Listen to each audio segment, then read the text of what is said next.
Welcome to Awake and Empowered TV. I'm your host, Ethann Fox. Today I'm here with my co-host, Micheila Sheldan, and we're here to tell you about a very special video series that we are about to release, and this is our first video from the series from our recent Awake and Empowered Expo 2015 April. And this video is part of the entire series, which Micheila will tell you more about in a few minutes. But in this particular one, we had a panel discussion on Friday night, and we had some of our incredible presenters, not all of them, but quite a few of them on stage answering questions about their life experiences and inspirational messages and just some incredible stories that I think you'll find very helpful to your life journey. But on the panel, we had Kevan Ryon, who is a fifth dimensional healer, up-and-coming healer, very, very gifted. Dixon from Dixon's Violin, who was there playing, doing a musical concert Friday night. He had some inspirational messages to share as well. Micheila Sheldan, she was also there speaking on behalf of the spirit guides. Mandara Cromwell from Cyma Technologies, who was there speaking about cymatics, the science of sound. We had Rehmannia Dean Thomas, who is a Chinese herbalist, who was there doing some classes and lectures and workshops on Chinese herbalism and elixirs and so on.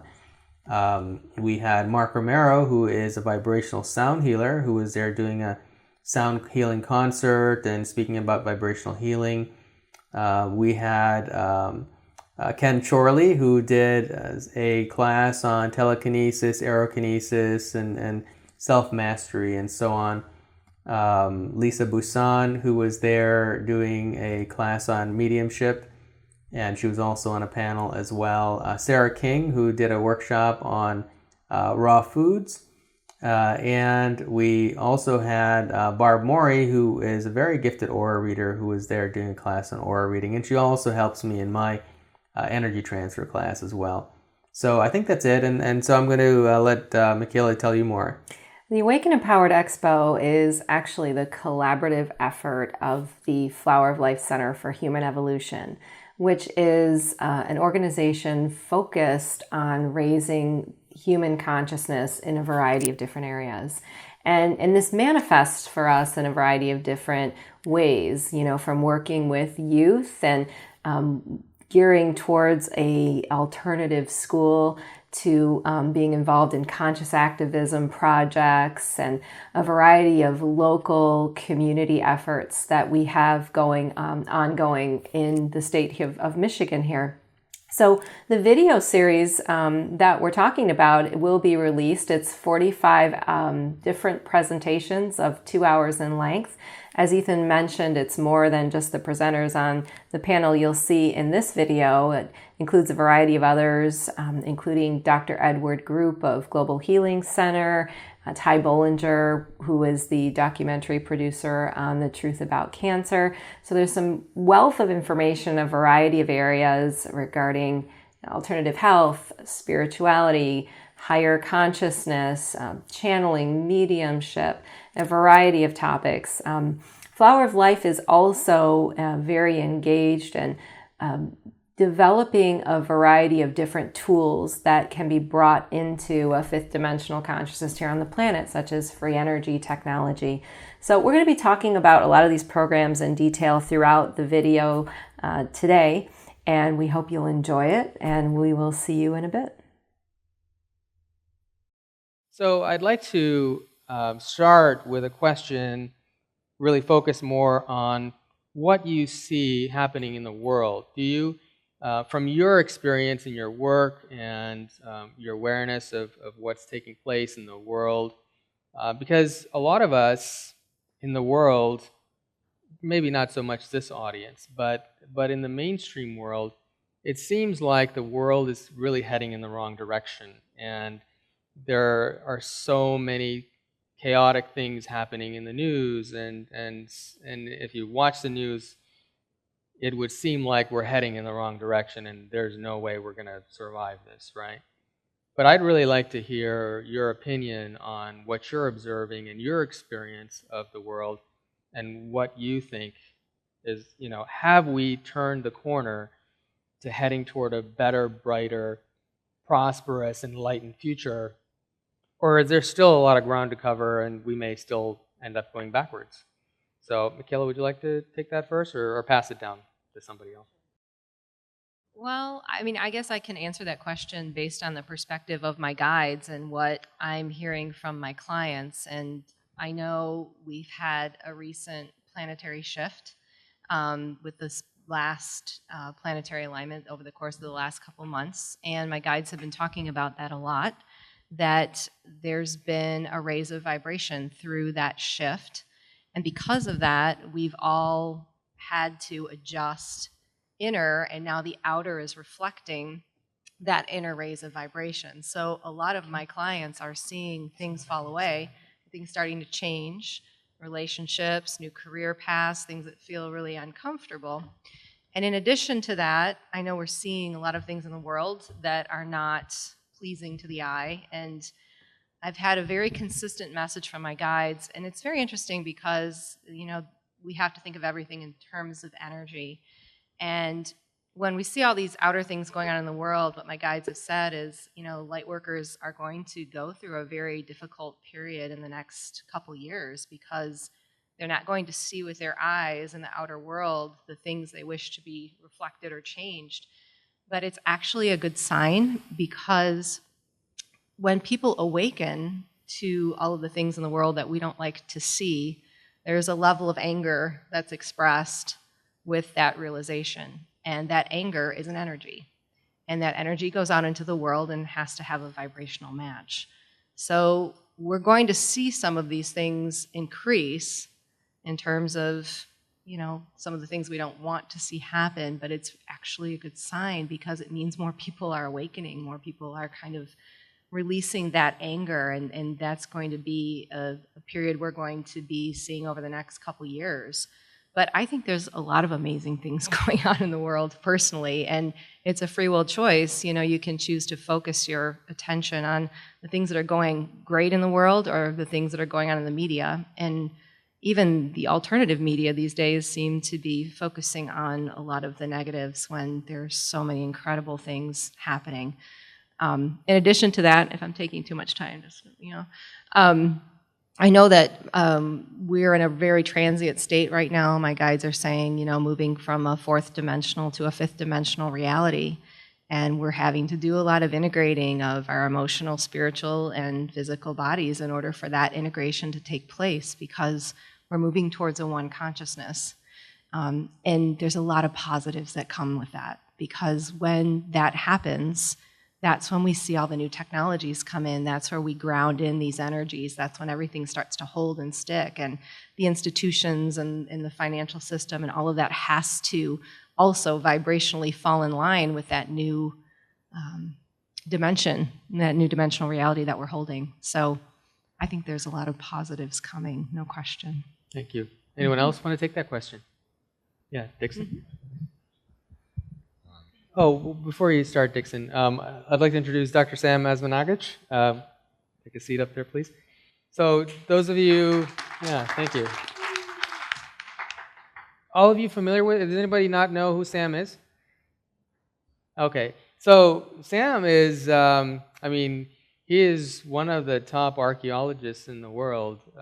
He's in charge of the excavation projects of the pyramids in Bosnia. Any of you not know there are pyramids in Bosnia?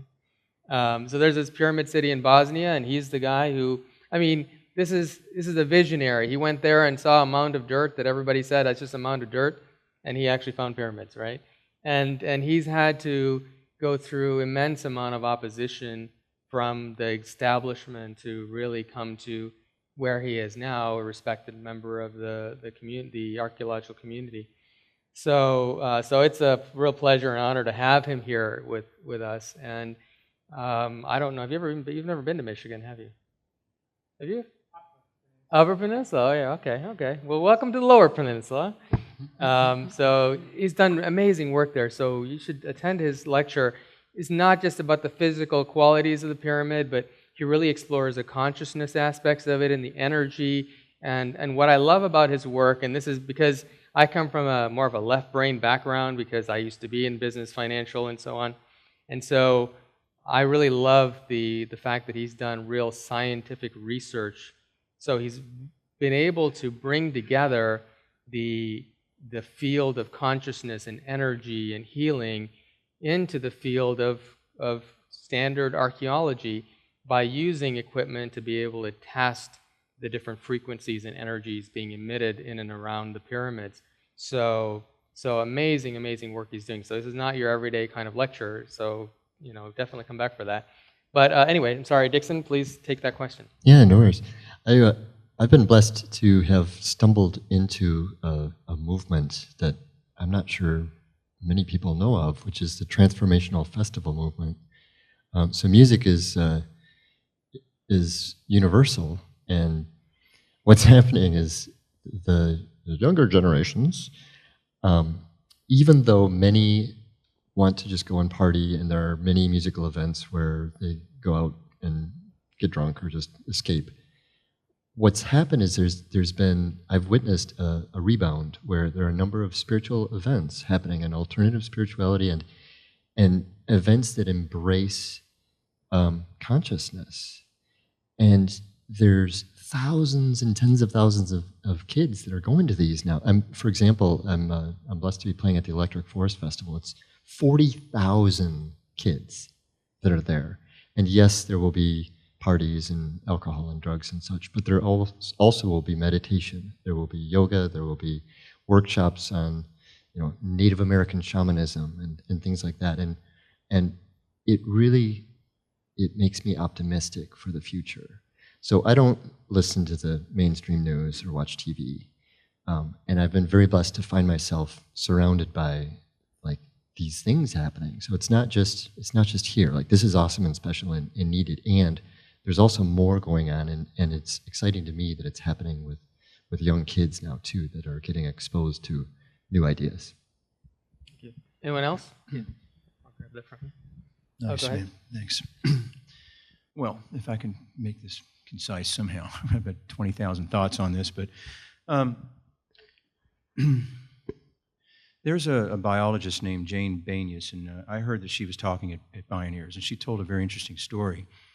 She said that she was talking about the life cycles of organisms, and so she talked about the butterfly's life cycle, and that she brought up something in this discussion that was really interesting and unique regarding evolution.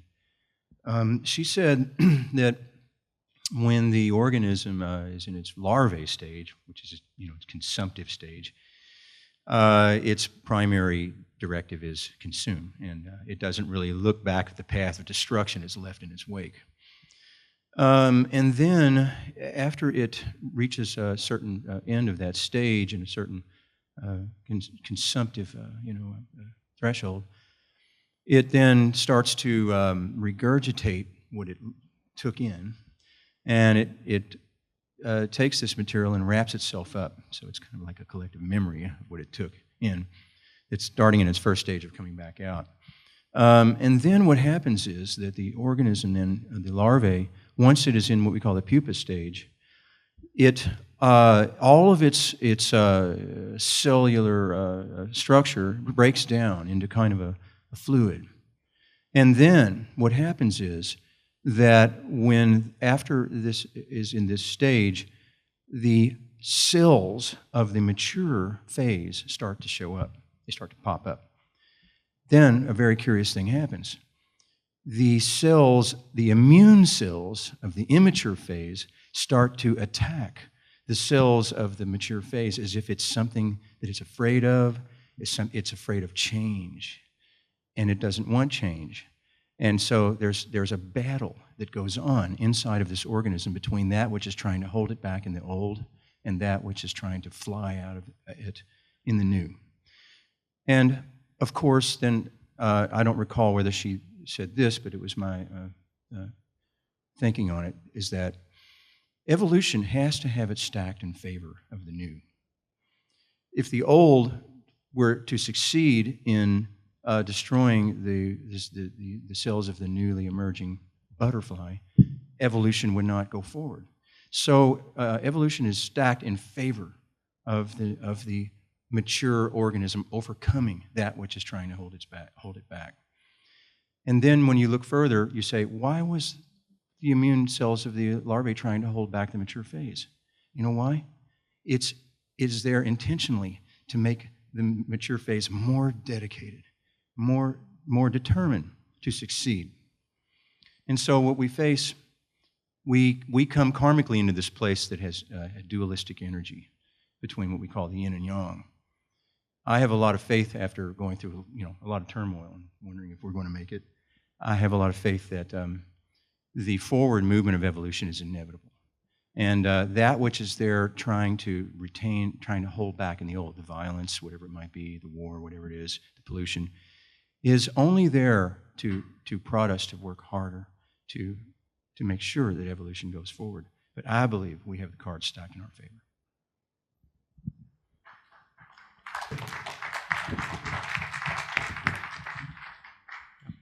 Yes, I just wanted to point out in the field of cymatics, this is really a great visual. Cymatics is the science of making sound and vibration visible. And if you've ever seen Dr. Yenny's footage of his experiments, the sand vibrating on the plate with a particular geometric shape is disturbed when the amplitude is amped up. And when we have this chaos phase, it continues in chaos until it really gets to this new level of being, which the doctor just so beautifully described. But we can see this visibly in the science of cymatics, of how it goes through this chaos, and then this beautiful geometric pattern in its new form does emerge. And I believe, indeed, we're headed that way as well. Thank you. Optimism. Ken, you pass it down to Ken? Thank you. Amazing, amazing things from everyone. But to tie this all in, it's exactly right. We are moving through this phase of change. And like she said about schematics, I mean, that's how this place is created. It's all based on frequency and movement. And like she said, between the two phases, you're going to have that chaos and change. But it's a great thing. It's an amazing thing, because when I see all of the turmoil, everything going on, you have to realize that that is the balance of the system for the level of positivity. As a positive change, as a shift changes, the system has to balance. It runs algorithms, and those algorithms have to make balance. So you can't look at it like a discouraging thing, but you have to realize that it's all part of the plan. And everything is a mirrored reflection of yourself. There is only self. And so when you look at how that is changing and you see it all, the chaos, you have to look at the bigger picture. And it was a perfect example of the festivals, seeing all the truth, moving away from watching the program TV, moving away from seeing what society is going to lead you and guide you into feeling or wanting, and start moving into what you want to see, what you want to be the change to be. And once you do that, your frequency will change, your vibration will change, and it will shift you in a new reality, a parallel reality. And so you'll find yourself around people that are matching your vibration. So, I would see the future is bright. The evolution is going to happen. Yes, there's going to be little rough bumps in the road, but you got to take every experience with joy and realize that this is such a beautiful experience to come in and play this game. So, thank you. Anyone else want to take that question? Sam? To answer your question, for the last 8,000 years, we've been living in a materialistic world based on physical senses, elites, majority, manipulation. Everything we do is wrong. Energy, the way we get it, through the coal, dirt industry, oil and gas, limited sources. Educational system, they keep us programmed the way they want. But the previous cycle, the places that I have been investigating, from Yonaguni on the bottom of Pacific, Göbekli Tepe, eastern Turkey, pyramids in Egypt, Bosnia, Mexico, China, Peru, Bolivia, Canary Islands, Mauritius, Indonesia, they all belong to the previous cycle, 12,000 plus years. We can see that those societies, they did live in harmony with the planet, balance between spiritual and physical. They would move things differently, bigger weights, a lot to learn from them. I've been running for 10 years now the most active archaeological site in the world, the Bosnian Pyramid Project. Every year, 500-600 volunteers from 6 continents, 50 countries come to Bosnia, work with us, bringing a lot of interesting skills. And we've realized that archaeology does not belong to the archaeologists exclusively. It has to be interdisciplinary scientific project. We've learned that the ancients knew when they were building pyramids, not as a tombs, but the most complex energy machines, they knew how to manipulate with the frequencies. We applied scientific instruments. We measured electromagnetism, energy beam going through the top of the pyramid, ultrasound, infrasound, Schumann resonance. They knew the best frequencies for us and for society. They knew the best frequency for the communication, because the pyramids were the most powerful communication devices. They were able to communicate between the planets, teleportation, healing aspects.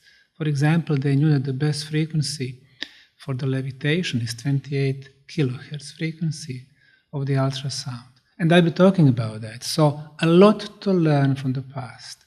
Is there a chance for us? You asked if we are heading in the wrong directions. Actually, we've been in the wrong directions for 8,000 years. Now it's still majority that living in a basically wrong world. We are minority. First, we change ourselves. The change comes from within. We change all around us. And then there is a chance. I'm hoping with the projects like ours, which is basically the most open project in archaeology, there is a chance. Thank you.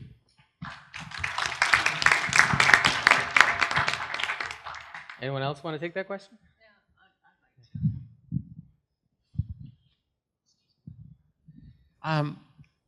The reason I would like to answer this is I've been working recently with an indigo child, and I see, a newness in the fact that they're so open to learning and expanding, where, children years ago, it just wasn't heard of.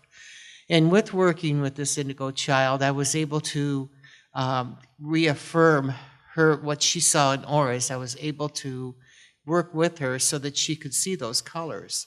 And it's very encouraging because we have a lot of indigo children in the world.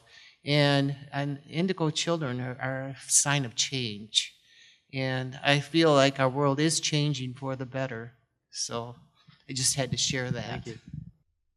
We hope you're enjoying the videos so far. We just want to take a short break to talk about the Flower of Life Center for Human Evolution, which was founded by Ethann Fox.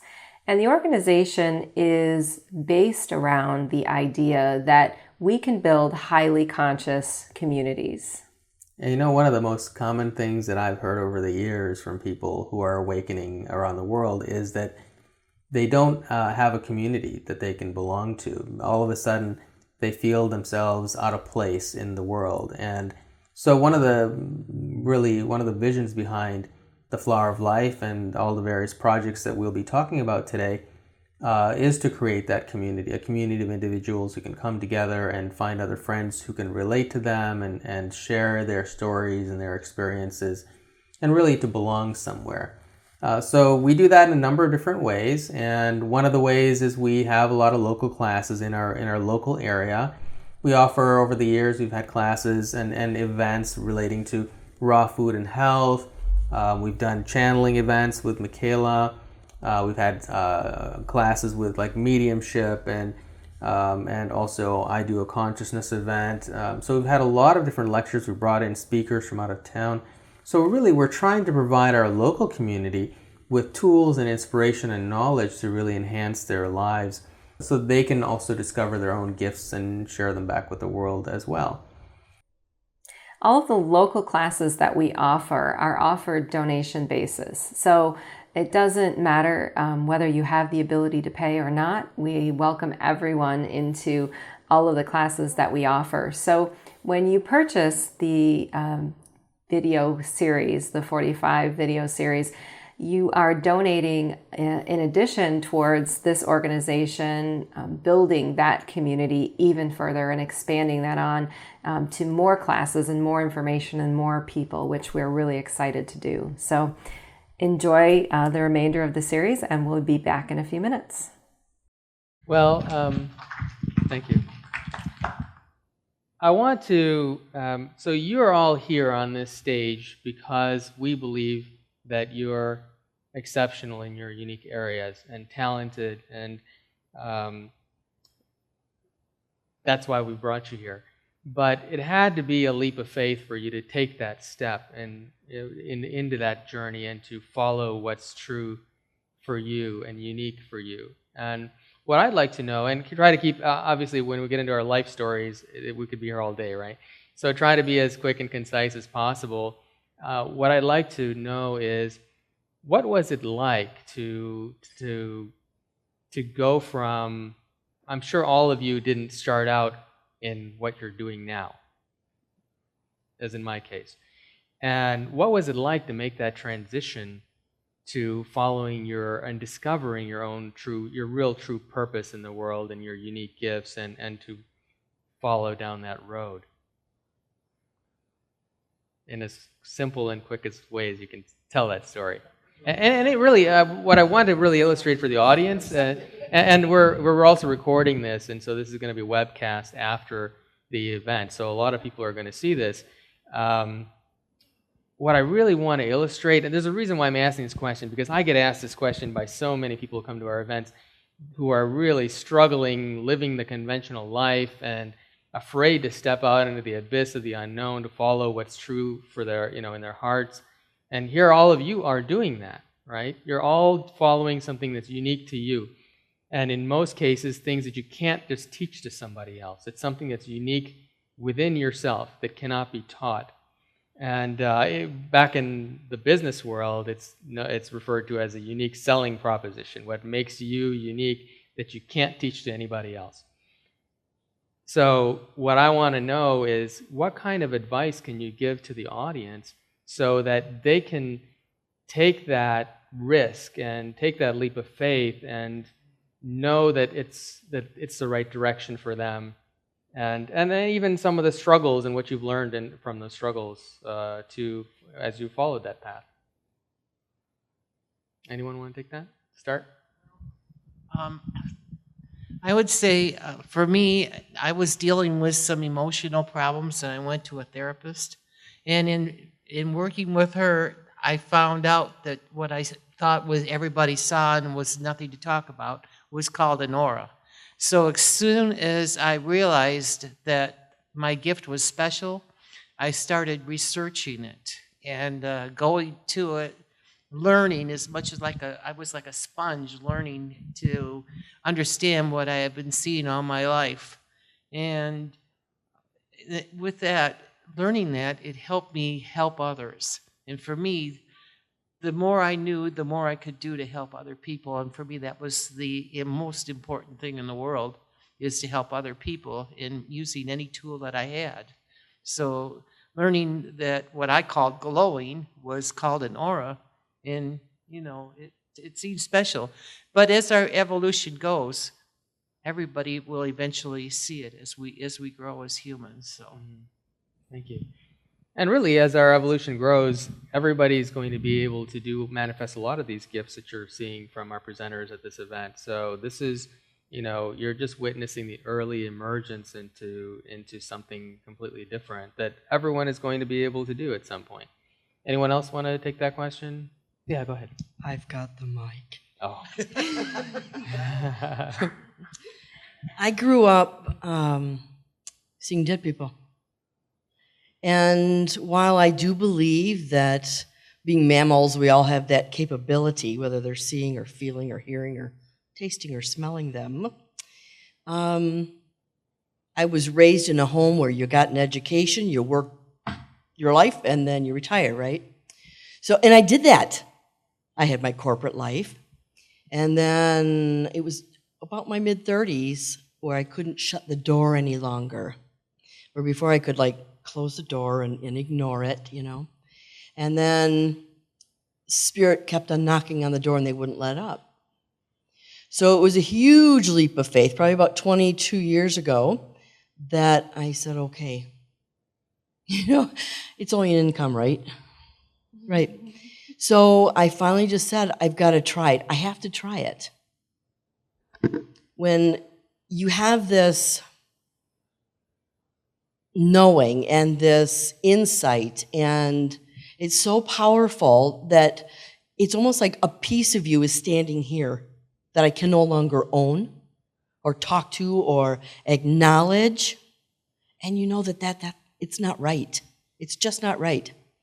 So for me, taking that leap of faith and coming out of the closet to the public, to my parents, that was the worst. It was a huge leap of faith. And I've been rewarded immensely ever since. I should have done it first, before the corporate thing. But of course, we do what we think we have to do, right? Instead of owning who we are. So I wish that for each one and every one of you, to own who you are and where you're supposed to be, what you were put here for. Thank you.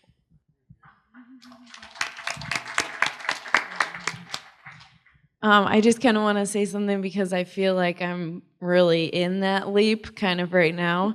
So I actually just graduated last year from Central Michigan University, and I'm doing nothing with what I graduated with. And even though I'm very, very thankful for my education, I just feel that there's no pull for me to do that. And it was Spanish, English as a second language, and communication disorders, which is great. And I love language, but I just don't feel drawn to that right now. And so this last year has been a huge leap of faith. Haven't really been working at a job the last 4 months, and it's been tough and a little scary at times, but I just know that I'm really pursuing something that drives me and makes me want to get up in the morning, and a change that I really, really want to see. And so it's very exciting, but it is tough. But I would definitely, if you're in that, or if you're feeling kind of that pull, just follow it, because have that vision and look towards it, and the way will follow, or how to do it, how to get there will follow. But just have that vision and just be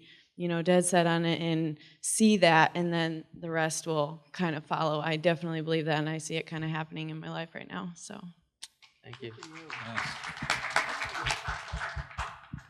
Yeah, I would totally agree. I mean, I'm kind of in the same starting situation. I mean, I was a successful business owner. I kind of had a total upheaval in my life and decided that I wanted to find out exactly what was going on. I had a lot of experiences throughout my life that kind of bent reality, and so you just have to take a leap. I mean, it kind of takes a big upheaval to make a change. You have to decide, okay, what in my life do I want to make a change and make a difference? And once you start doing that, you'll notice that the algorithms will start to change, that things will start to open up, and doors. There's always doors open, but we choose not to walk through them. So you have to remember that you have to allow it to happen. Everyone is so caught up on the job, the work, and allowing some sort of breakthrough to where you can release a job is good, but I've fallen in and out of work over the last year, and when I need money, or all of a sudden a job comes and I go to work. Like right now I'm working somewhere. A few months ago I wasn't. Back this summer I wasn't working anywhere, traveling around teaching workshops. So it's kind of like an ebb and flow in the beginning, and you can't always say that, I'm going to give up my dream because, oh no, I got to pay the bills and I'm behind on this, or this workshop didn't work out, or this didn't sell, or my book wasn't going as well. Don't worry about all that. Just stay focused. Keep your intent of your energy focused in one direction. The thing is that if we move your focus off on something else, you divert some of your energy into that instead of what you really want to accomplish. So the more you can stay focused on what you really want and not be, wavered by everything around you, or what's going on, or the fact I got to pay the bills, or where is it going to come from, but trusting in yourself. People say, oh, trust the universe, trust source. Well, really all is self. Really, when you break it down and get it all there, it's all you, each and every one of us. So just trust in yourself that it's going to follow through, and it will. and to let it go. The paradox is we don't always let those things go that we want to manifest. And the key that I would say to you is that let it go. And once you release it, it comes. So follow your dreams, do what you love, be in your bliss, and it will all work out.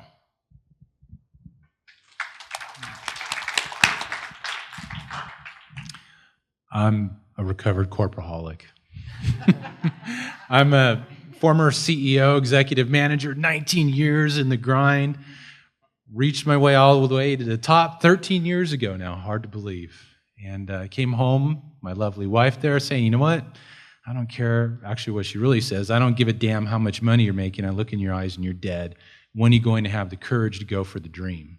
And for me, that was a huge challenge. She was right, because I'd done everything that society said you're supposed to do. I had the shiny car, the home in Southern California, the bells and whistles, the portfolio, and I was miserable. I was unhappy, discontent, unfulfilled, and unhealthy.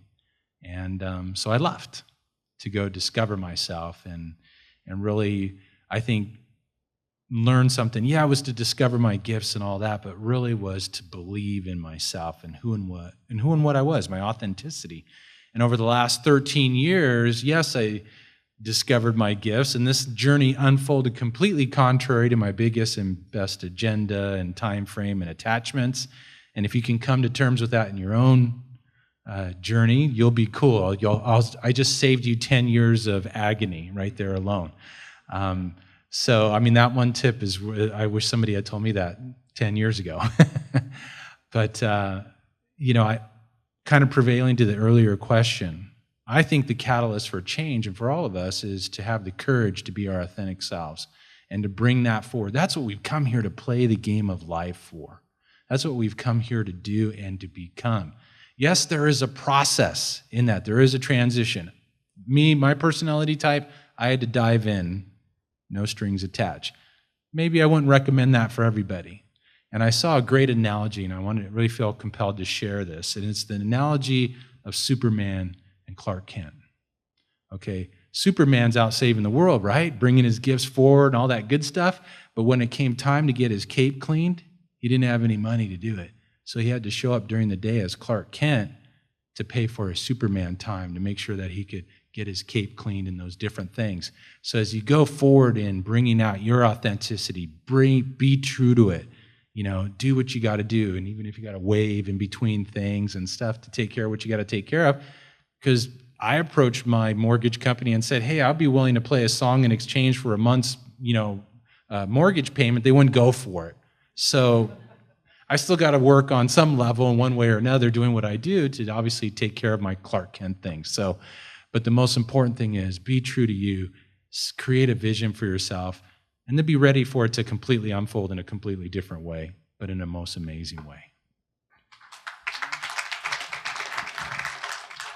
I am not sure what I can add to that. That was amazing. I mean, like many other panelists you've heard, the one thing I will add that I found, because I was in a complete and total state of fear about coming out into the world as a channel, I grew up in a very strict Catholic Italian family. I was a PTA soccer mom with 2 young kids, stay-at-home mom, and started channeling extraterrestrials. And was not something I wanted to talk about at the local bake sale, But Spirit had a way of nudging me to the point where I knew it was something I had to do. And I kept saying, why me? This was not what I signed up for. I was a corporate person as well. I left a very successful career in marketing and public relations to stay at home with my girls.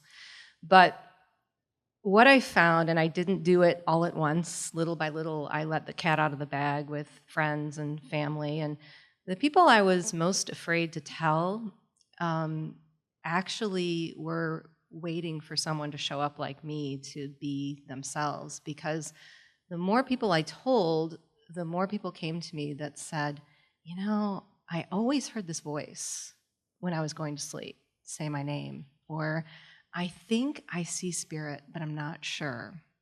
And so I guess the more you become yourself, the world is really waiting for what you have, the gift that you have, to unlock it in others. And that's the biggest gift that I've had from this whole experience.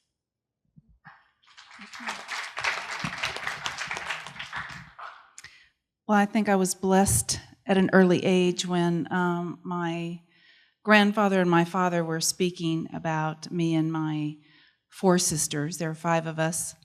And when it got to me, my father said to my grandfather, "Her ball bounces a little differently." And so I guess I always had an excuse to to be outside the box. Nonetheless, I have experienced peaks and valleys in life. And so my message to you is, when you're down on the floor in the fetal position and think that you can't breathe, there is an angel standing beside you. Just open your eyes and pay attention. Yeah. I was going to say pretty much that, same thing. But I just figured to get a little personal story a little bit too. When I was 6 years old, I was playing with a buddy of mine, and we were kicking around down in his basement, and I decided I was going to run on home. I was tired, and I thought that the sliding glass door was open, and it was somebody had closed it. And I ran into it and smashed through the door, and it sliced me into a million pieces. My hand was cut off, my right hand, pretty much. My left side here, big gash, all of her blood just came down into my face. The little kid who was playing with me freaked out.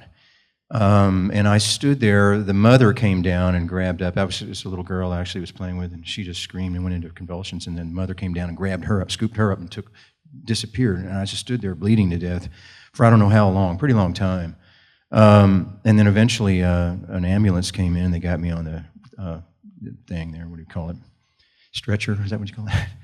And so in those days, I'll give away my age a little bit, but in those days, ambulances were just old station wagon cars with windows. And in Kentucky, at least, where I was from, that's the kind of ambulance they had. And so I'm riding along and looking out the window, and it was winter, and I remember seeing all the trees going by. And I said aloud, everything turned gold, and I got this amazing feeling came over me of incredible peacefulness, and I said aloud, I remember saying, "Goodbye, world." Next thing I knew, I was waking up in a hospital, and the most prominent wrist surgeon in the world happened to be in Louisville, Kentucky when I did that. And they got him in a helicopter over there, and he sewed my hand back together, and then he told my parents, he said, "Hey, look, you know, this guy, your son will never really be able to use his hand." So that was what we call a born again or whatever. What do you call that? A near-death experience. There you go. Now they say when people have near-death experiences, they always come out to live much more colorfully. They want to really live their lives. They want to experience everything. Everything is more beautiful. Now every time I see a tree, I think of those trees going by that I'm alive here to see. And so I'm just blessed, and I think we have angels for sure. I mean, there were angels that helped me with this, you know. And the more we trust them and we purify ourselves, karma, reincarnation, a lot of things have to play with where we're at. But life can take on some of the biggest crises we face can be our greatest lessons, you know.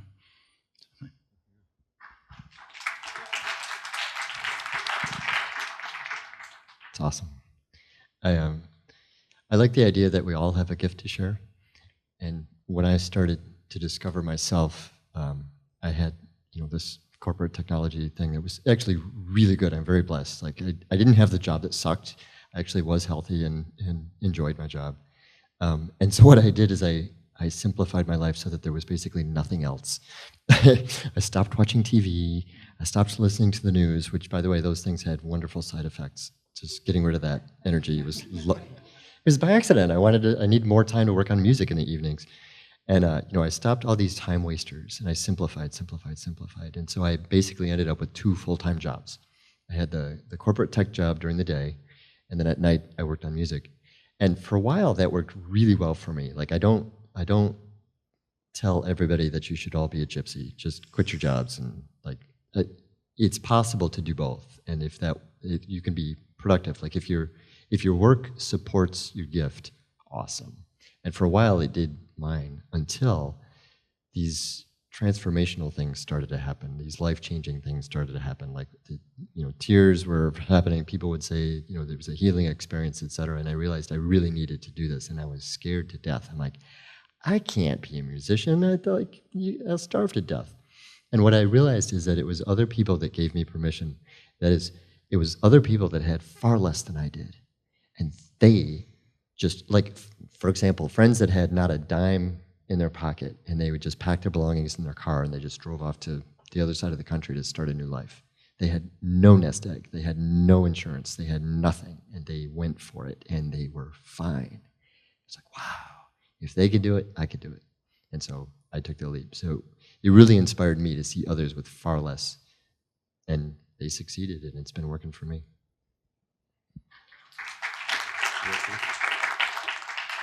So when I was younger, I always felt like I had to prove myself because I was, had this disability. And really, I would try to separate myself from my physical experience. And, it wasn't really until I got into healing that I realized that my physical disability is what really drove me here, and I would always think, I can't let it define me. I have to be normal. I have to be a normal person. I have to separate myself from my limitations. But really, it's about integration and really being true to who you are. Self-healing is about really like just being. It's not really about doing. We think as human beings that we have to do something.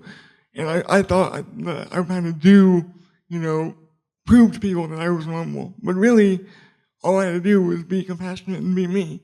And that's what drove me on my path.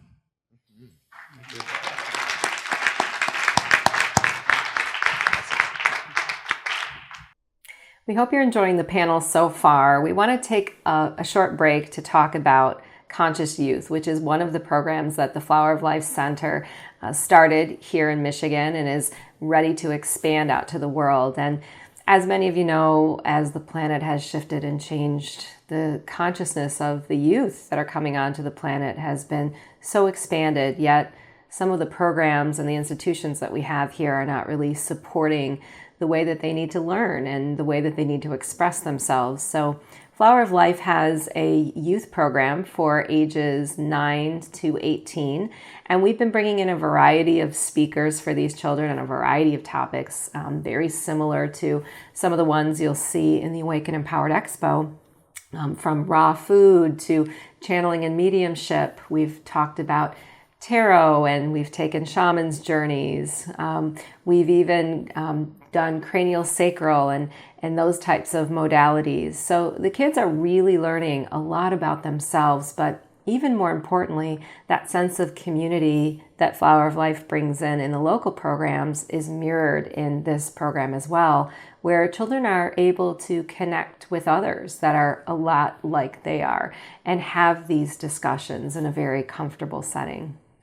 And Conscious Youth is really part of a bigger program that we have that we're developing for a year-round school for kindergarten through 12th. And the whole program is fully developed now. We've got it all structured, but really we need funding and your support to help us to bring these programs to light and to bring them to fruition. So our next evolution really is to take this Conscious Youth program, which is a highly successful evening program, and turn it into a year-round program for kids. So by helping us, by purchasing this video series, you are going to help contribute to our ability to produce this education program, which we want to test out in this area with our kids locally. And then ultimately we'd like to take this out into a national and a global scale. So do help us to do that by purchasing the series if you can, or you can just donate to us on our website, and that will also help as well. Every little bit helps us. So we'll come back in a few minutes and tell you about some of our other Flower of Life programs. So we hope you're enjoying the video, and we'll be back in a moment. So this weekend we have a lot of different subjects we're covering, everything from consciousness to health to breakthroughs in archaeology and so on. One thing I want to get as many of your viewpoints on as possible is in conventional mainstream understanding, most diseases are not curable. So if you get cancer, you get chemotherapy or radiation, and then if you're fortunate and you're part of the small percentage who actually survive the actual radiation chemotherapy, then you might live a little longer, right?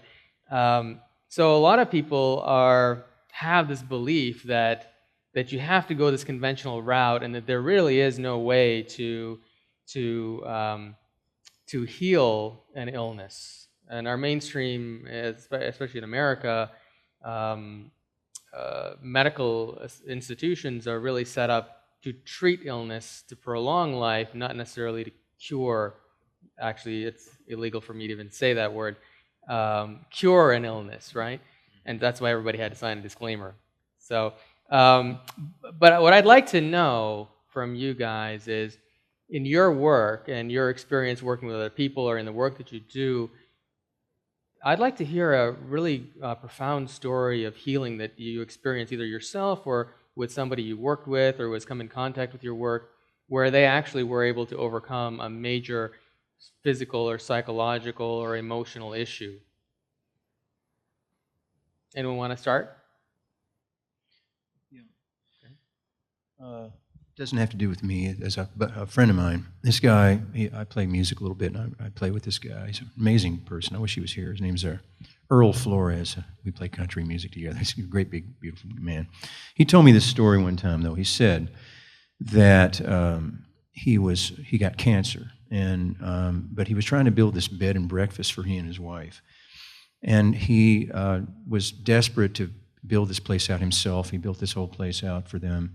And he told me he was up on the roof of the house, and he was literally trying to lift his hand to drop the hammer onto the nail to get the nail to go in so he could get the house roofed before he died. And then he got the roof on the house, and he went down the ladder, and he fell down in the driveway, and he said, "God, take me." And all of a sudden, he had a spontaneous healing. And he went to his doctor, and the doctor said, "My God, it's gone." And so we never know what our destinies are. We go through these healing crises, and they are sometimes a wake-up call for us. It's a matter of whether we take the opportunity, to listen to the wake-up call and do something about it. Does our soul want to leave, or do we want to stick around, We as healers, we assist that. We assist people in guiding their own power, their own higher energies and angels to the right modality. That's our job, and I'm sure everyone in this room is doing that in some way or another with the people around us. That's our job, to be healers of those around us, but more inspirers, to see that miraculous things can happen if you believe. Anyone else? There are so many miracles. I think it begins with belief, though. We're in a time in the world where there are a lot of people who believe that in traditional Western medicine.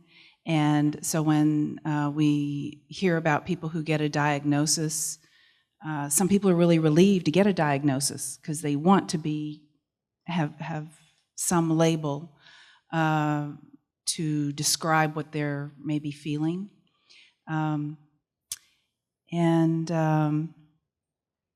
But I'm open to all the possibilities of miracles. With sound therapy, there are numerous stories of people with the power of sound, whether it be the voice or music or Tibetan bowls. With simotherapy, we've seen many people who are at death's door be revived. One in particular I'll share about a woman who was 75 years old, diagnosed with Alzheimer's, totally non-cognitive, and within 6 months, using the power of sound, she's driving a car. So the possibilities are limitless, and I think we need to hold the space for all of those who maybe don't believe, and maybe that's their karmic choice to go through a particular type of condition. That's their wake-up call. We don't know what anyone's path is, but limitless opportunities for miracles. Thank you. I have a personal story with self-healing and And like Mandara said, I was actually in that Western medicine world where I was searching for a diagnosis. I had a dysfunction in my SI joint and my hip on my left side. It's still there.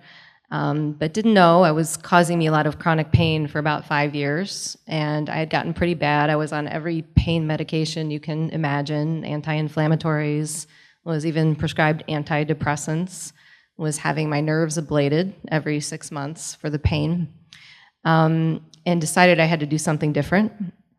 And I started to simply meditate because I had read that meditation would disconnect me from the pain. And the meditation was really my spiritual awakening to my connection to channeling. And it wasn't the channeling necessarily that got me the healing information. And as a matter of fact, I didn't understand that I could ask my guides what I needed to heal. But that connection to Source had me so aligned with my path and who I was that all of the things that I needed to heal showed up for me. And when I look back at that time in my life, I'm so amazed at the beautiful path that opened up. I just so happened to be connected with someone who had this very specific information that I needed to heal, and that person referred me to the next person that just so happened to have the last opening for free when I couldn't afford to see them. And then that person sent me to a book that I needed to read, and I'm 100% pain-free today. Going from being afraid to drive my own kids to where I am now, I completely credit that with being connected in that way through meditation and connecting to my angels and guides. So.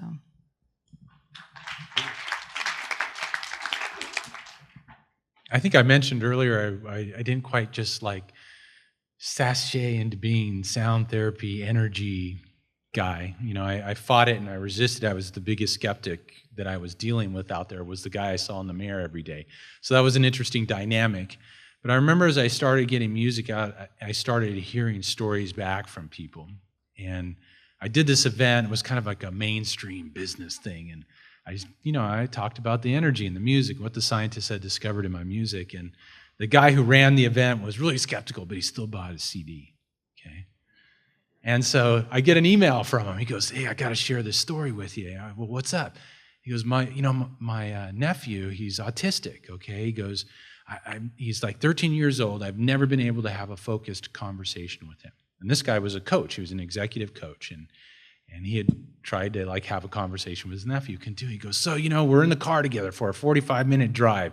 He goes, "I'm going to play Mark's music and see what happens." He goes, "Mark," he goes, "for 45 minutes, we had focused conversation. I'd ask a question, he'd answer me. I'd ask a follow-up question, he'd answer that too." He goes, "This has never been able to happen." So I'm like kind of going, wow, maybe there's something to all these scientist guys and discovering the energy in my music. I got to look into this. So I started getting a lot of stories like that. But I think the one that really kind of helped me, I was going to say nudge, but might have been more than a nudge, was my now 8-year-old daughter, who, when she came out very quickly and aspirated meconium, and when you aspirate meconium, it's instant into internal intensive care, 3 days. She was born 2 days before Christmas. We couldn't imagine not having our daughter home for Christmas. So I said, "Hey, listen, can I play the music in the room?" And they said, "Yeah, absolutely." Next day, doctor came in, "What's up with this kid? She looks great, man. Everything's awesome. Send her home." She came home the day before Christmas. He goes, and the guys, the nurses in the thing going, "That does not happen, okay? It just never happens." They want to put him on antibiotics and keep him there for 72 hours minimum under observation. He said, that blows me away. Maybe there's something to this music. Could I get a CD? So there's been so many different stories, but that was one, obviously, dealing with the family and some of those first ones that really helped me push through some of my own skepticism are really key.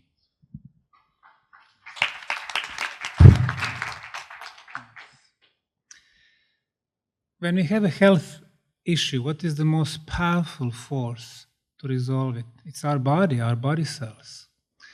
The problem is that our body cells are so busy fighting the outside enemies, cosmic radiations, natural radioactivity, stress, all the stuff that are coming from outside.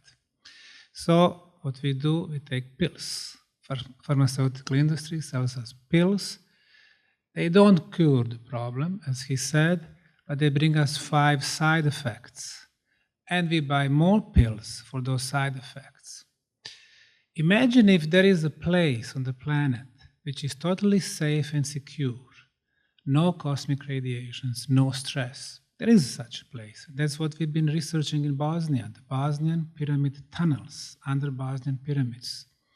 We measured no cosmic radiations, which is negative, no natural radioactivity, negative ions, which are very good because they clean our body from viruses, bacteria, they raise the level of oxygen, is 10 times higher at the healthiest place on the planet, the top of the mountains in the forests. We measured electromagnetism, ultrasound, very good. Schumann resonance, 7.83, that's the best energy field for human body. You get outside Bosnian pyramid tunnels, 15 hertz. Here, 15 hertz. The higher that low frequency, more pressure on us. So basically, the moment you get in the Bosnian pyramid tunnels, body has no enemies, body cells can do their job, they can start fixing the problems, they can start the regeneration process, they can start the self-healing process. You come to the tunnels with your blood pressure 220 over 140. 2 hours later, you come back, it's 130 over 80. You come with a, let's say, sugar in your blood, 9.4, which is risky group. After 2 hours, it's 5.7. I'm giving you examples that, we've been documented.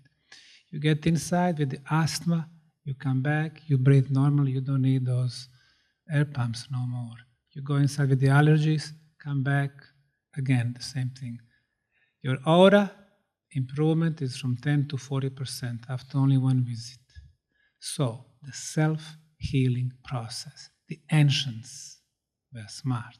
They knew the planet better than we do.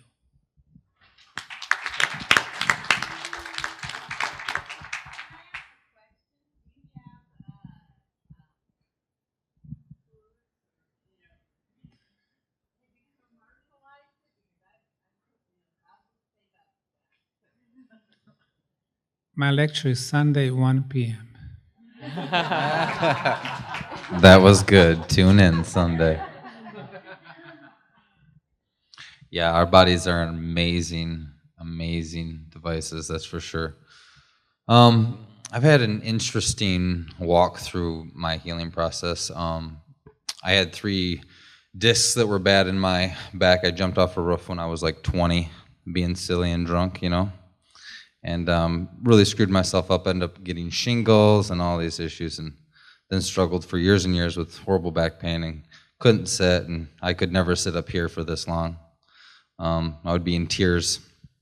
But the body can heal itself, and until you really,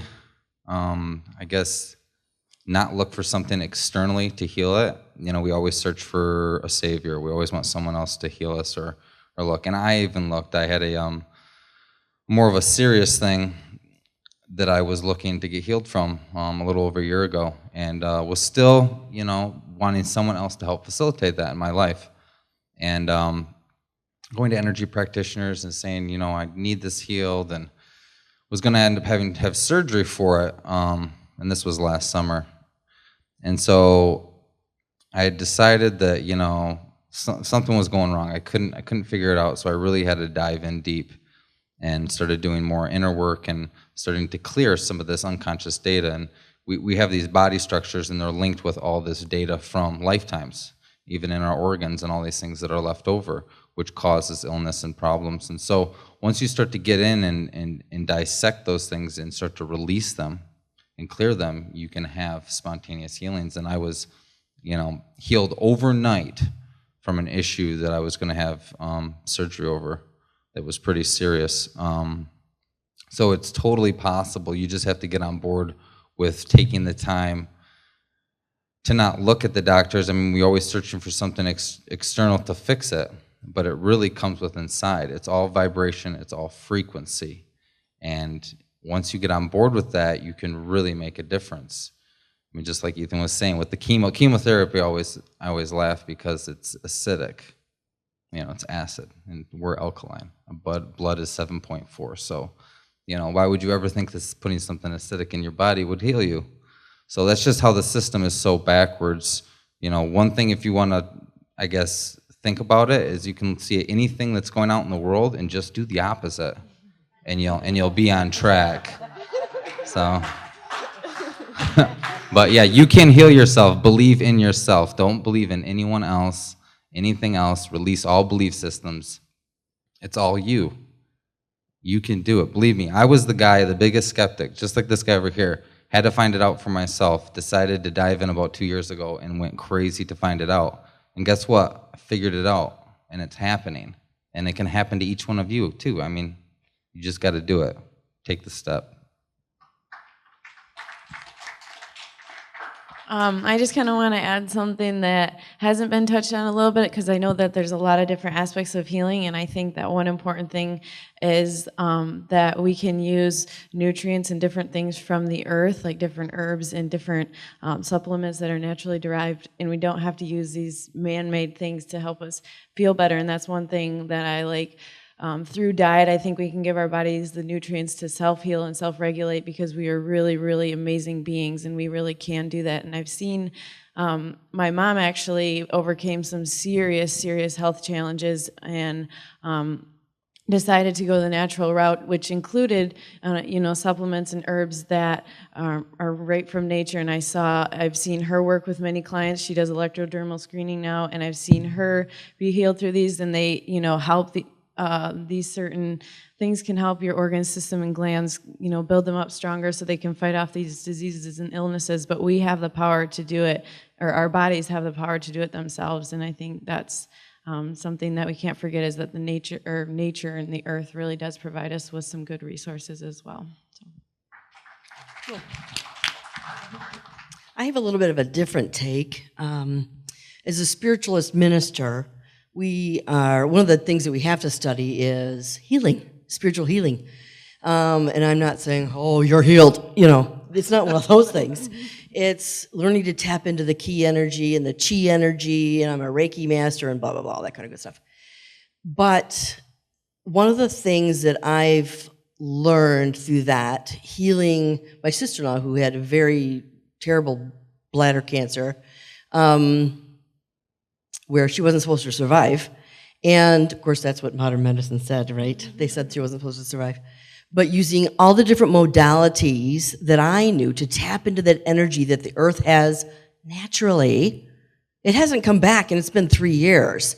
So, and I'm not saying it's me. It's just learning how to use that energy. It's within us. It's outside of us. It's there for you. So why not put to use everything that you can possibly use that's natural first, whether it's diet or whatever it is, energy healing or Reiki or whatever.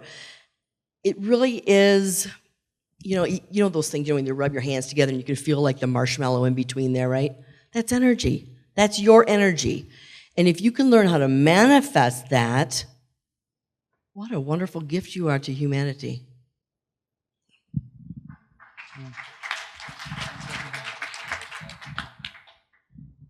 I'd just like to add one thing to that. That's exactly right.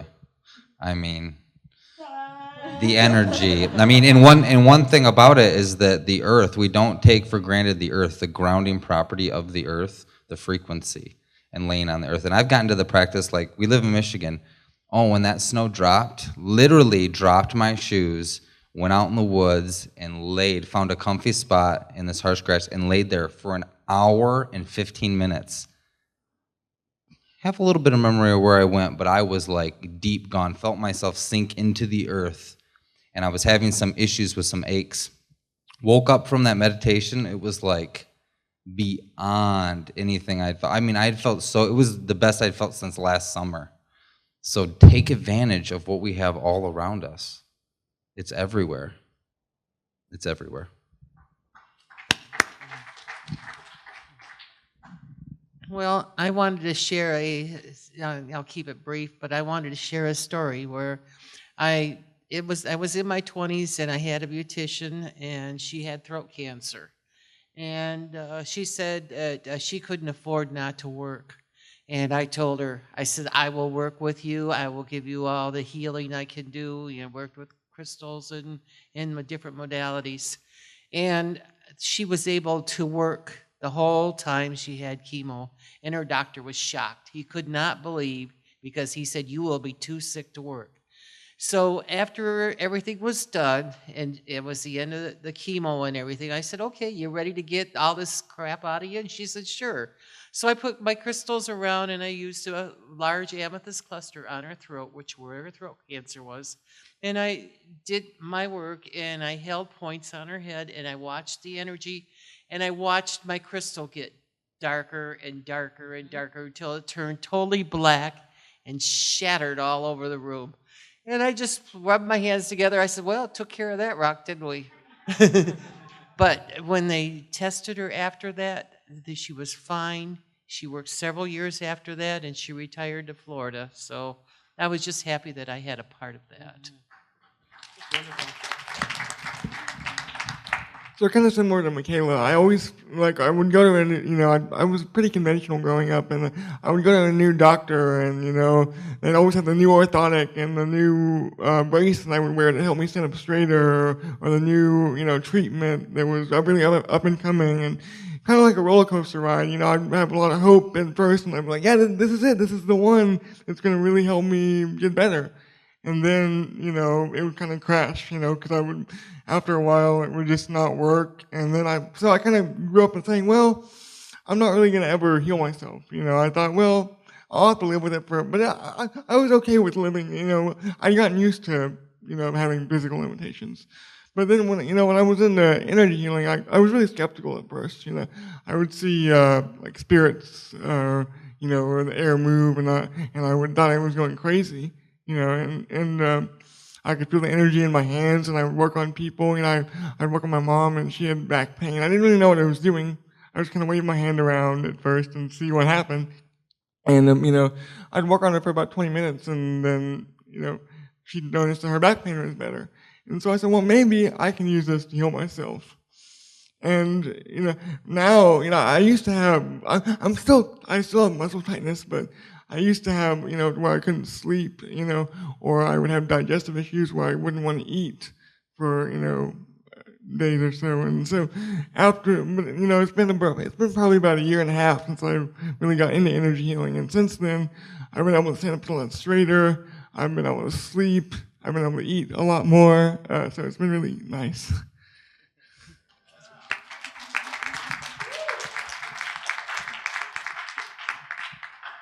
I'll just briefly say I don't when I'm playing my music, I don't intentionally try to heal or necessarily send energy for a specific purpose. It's for me though, what I've found a lot of value in is really going deep within myself and connecting into a flow space and just feeling into energy that's happening and feeling into I don't know, putting words to this is tricky, like tapping into other dimensions. I don't know what the words is, but there's that space where the brain stops and the soul begins, I think.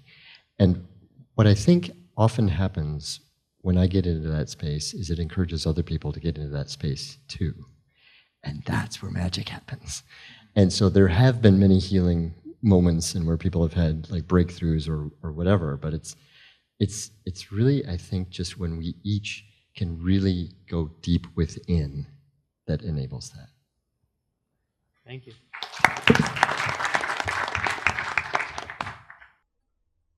Well, I hope you're enjoying the panel discussion so far.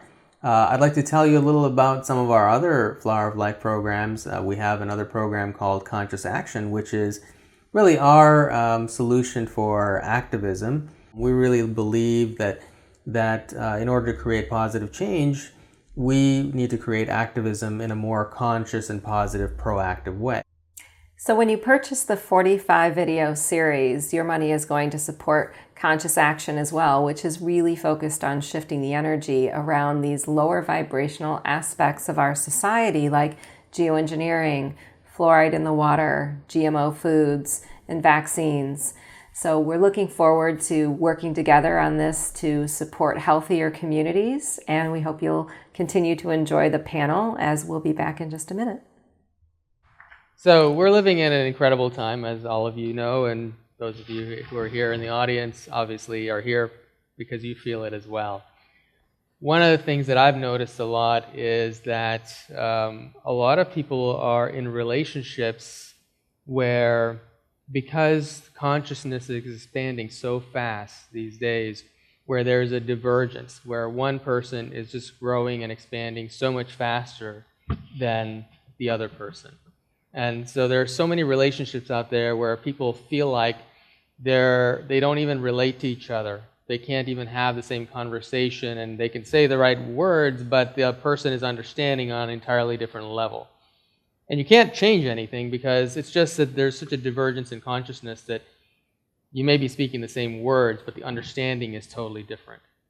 And I think a lot of people are struggling with that these days. A lot of people are in those kinds of relationships and not sure what to do, whether they should stay in that relationship, and a lot of them don't know, how do you know when you're in the right kind of relationship to support your growth? And so I'd like any of you who can comment on that question, but also those of you who have found a relationship that you find is, or even your life experience of having been in difficult ones and transitioned, and now you're in a situation where you really feel like this particular relationship is really supportive to your work and is causing you to be the best version of yourself. I think a lot of people are not experiencing that these days, especially nowadays. And so I'd like any wisdom or guidance you could give to those in the audience who may be in that kind of situation and not sure how to understand it. Well, I believe that we've lived here many times, so some of us have lived here more lives than others. That means we've been through more experiences. Some of us have been men and women, and black and white, and poor and rich, and others have yet to do that. Those of us who I feel that I come in contact with that seem to be the most advanced, the most connected to the need to heal others and help the environment and all that, are usually tend to be what we call those old souls. Been here a lot of times. But we have a lot of young souls just coming in, apparently, and I think that our thing is to be find a way not to be biased against them or prejudiced against them, to know that their process is that they're at an earlier stage than we might have been at one point or another. It may sound judgmental, me saying that, but I just feel sometimes when I meet people that they're really young souls, and I think, well, I shouldn't judge them, though. They're going to go through their path, I've already banged my elbow enough times, and they're going to do that at some point, and come along, so there's a difference there, and I think that people who are drawn to this kind of situation are usually, I always feel like they're the older of the souls that are out there.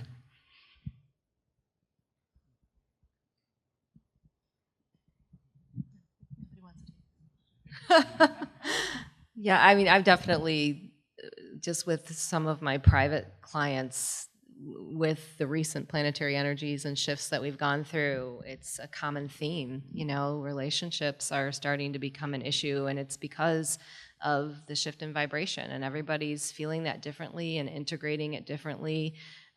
So it's causing people a lot of discomfort. But a lot of the guidance that's come through regarding those situations, because people are very stressed about taking action. This relationship is feeling unbalanced, and all of a sudden it's becoming really uncomfortable. I have to take action. And it's from a place of fear. And the guidance that comes through is always, you should never take action from a place of fear.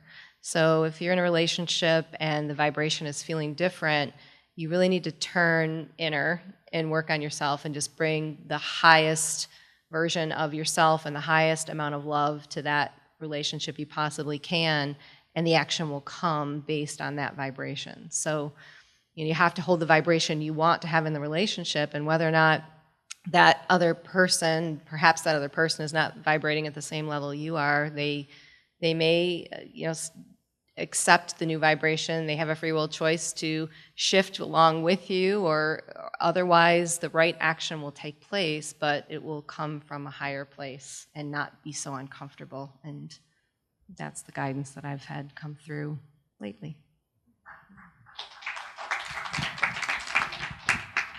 I've been real blessed. I've been married almost 14 years now, and my wife, Dr. Lara, was the one who said, you need to quit your job, you need to go discover who you are and all that good, cool stuff, you know. And then I remember a lot of times being in the midst of terror and anger and rage, and I would go to her, you know, mockingly, of course, as any good husband would do, you know, yeah, quit your day job, you know, come out to LA, have some drinks, you know. And I literally did feel like die hard at some points on the journey. But there's always been an understanding and a compassion there, and a push on both of our parts with each other to continue to move forward and bring in our authentic selves forward. And I think, yeah, I know people, and I've worked with a lot of people who are in relationships where one individual is accelerating very quickly. And all I can say really this is, you know, be true to who and what you are. You know, once again, our biggest responsibility is be true to the person that we see in the mirror, okay? And that's what we came here to play the game of life for. And yes, perhaps maybe that relationship will part paths. Maybe it'll transform and metamorphosize into something different. That's completely a possibility. But the biggest emphasis, once again, is to be who and what you are. At the end of the day, Dr. Lara said, you know what, I'm going to hold you in the space, you know, until you can hold yourself in the space of your greatness, of who and what you are, to be your authentic self. And I think that's, you know, our biggest calling. And yes, relationships will come and will go as we step into that, but nobody's going to find long-term contentment, peace, not being their authentic selves in a relationship or in any other aspect of your life. So there comes really the challenge, is the relationship you have with the person in the mirror. And I'm also a big believer of this. I think relationships mirror back a lot of things that we still need to work within ourselves. And unfortunately, it comes back in some of the most, you know, in-your-face manners. But those are also wonderful opportunities, because we're all continually evolving and unfolding and letting go of what's no longer serving us and changing our perspective and stepping into new dimensions ourselves. So, but I always come back to this: be who and what you are, and let the chips fall from there.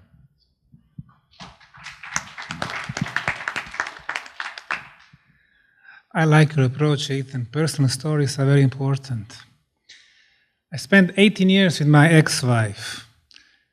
That was one movie. After 18 years, my son was big, he went to college. And then I started second movie with my wife today, Sabina. She's my wife, she's my partner, and she's my love. A big supporter of the project. Now she even works for me at the foundation. She's a journalist, so when I was starting my project, I had 2 press conferences. She was there supporting the project, and after the second one, she came to me and she said, "Mr. Osmanagich, you have a big problem." I said, no, I have no problems. You know, I was on the top of the world. CNN was there, breaking news. And she said, "Yes, you do have a big problem. I can't stop thinking about you." So a few weeks later, she was already my girlfriend, and 10 years after, we still live in love. Like I said, wife, partner, and love. So I can say I'm blessed also.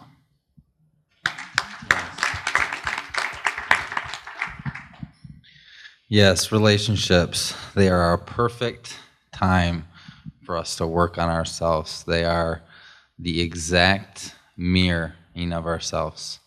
And when we come from a place of fear, blame, hostility, control, anger, judgment, and you operate from that place, you're going to reflect in the world or with your partner that exact response.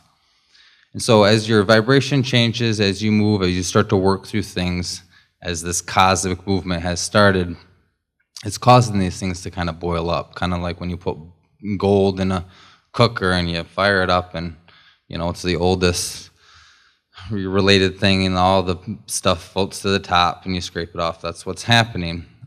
But if you don't address these issues that are coming from inside, all these fears, all this judgment, all the anger, all the hostility, all this stuff, you're going to get it with every relationship. So you can say, okay, I'm done with this person, I'm going to move on.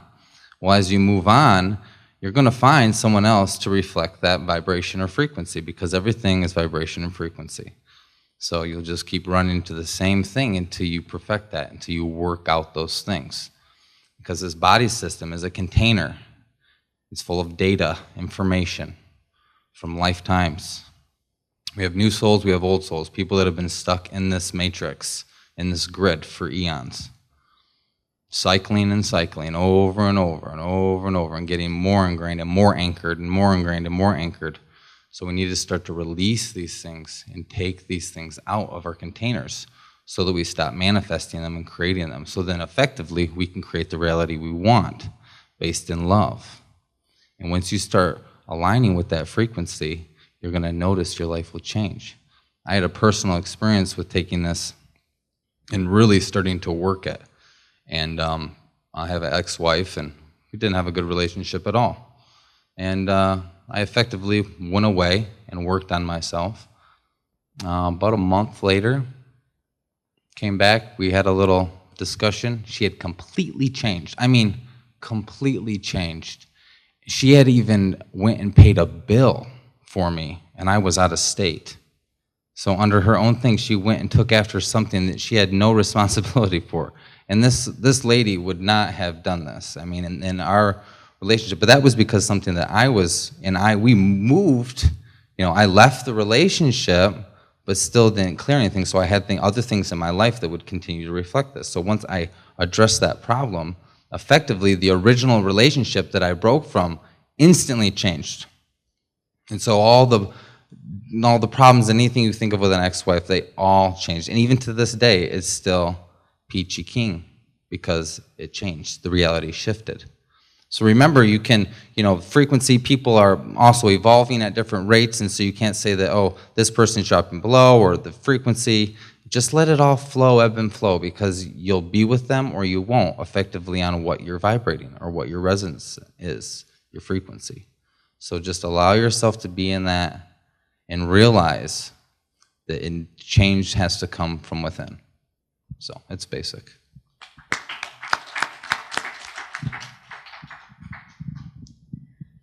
"37 years, kids. You punks." Yeah, almost 37 years, yeah. And it's been work. It has been work. But I can, without a doubt, tell you that we are more in love now than what we were when we were married. Because we now respect each other and we've grown together. Yes, he's done some weird things and I've done some weird things. I am a medium after all, right? I do some weird a lot of times. But anyway, so it takes work. And what I've learned from Spirit, 25 years plus working with Spirit, we have many soulmates. To answer your question, we have many soulmates. And as we grow and maybe outgrow our partners, there's always that other soulmate that can come in, right? If you've studied or read any Brian Weiss or Michael Newton books, they all talk about everyone on your soul level, on your developmental level. Every one of us here are on the same level. Otherwise, we wouldn't be in this room, right? So when you get tired of your partner, Mark? No. I'm sorry. I have such a bad sense of humor. So anyways, yes, so it's natural to have that angst, that yin and yang, and sometimes the opposites do attract. That's just the way it is. But it requires work. But when it gets to that point of no return, if you or your partner have surpassed the other, it is time to move on. And I have told clients that, as difficult as that may be. But as someone else said, to live a life of unhappiness does no one any good. So thank you.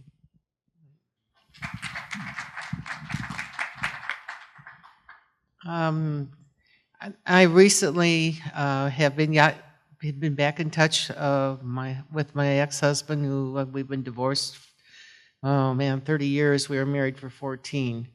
And I realized that his karmic need was to grow as a person. And so right now I'm actually helping him, finish his karma by being kind to him and making him realize, who he was. And he's actually starting to grow, and I'm seeing that. He doesn't have much longer in life, maybe a couple years. And I just want to make it, a good time. And, more of a positive, healing way. And because if you heal one, it always goes on. Everything continues. And you do good to others, and it just spreads.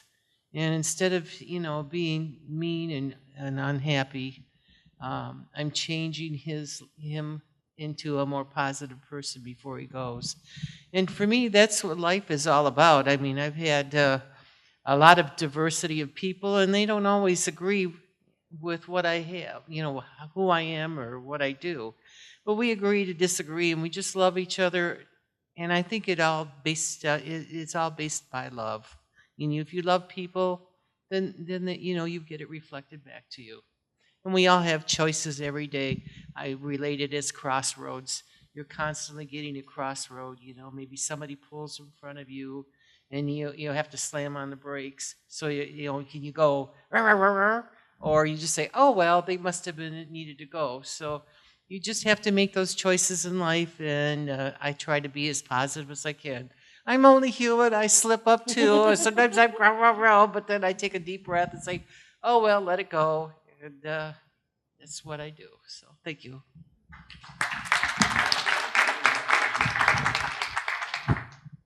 I'm reminded of a odd thing that happened at a gas station a few years ago. You talk about relationships. We relate with a lot of people.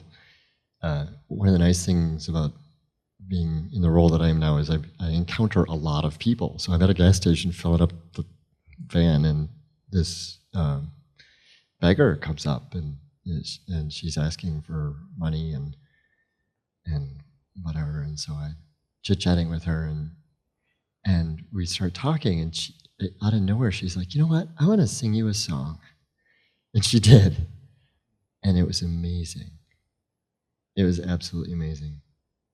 And it was a really wonderful human connection. And it reminded me that I can learn something from anyone. Anyone. My love of my life is the most compassionate person that I've ever met. And I learn a lot from her, and compassion is a big one. Like, anybody you encounter that you're going to relate with, if you feel like you're at a different level or like something, or there's this difficulty, I just remind you to have compassion and know that you could learn something from them too.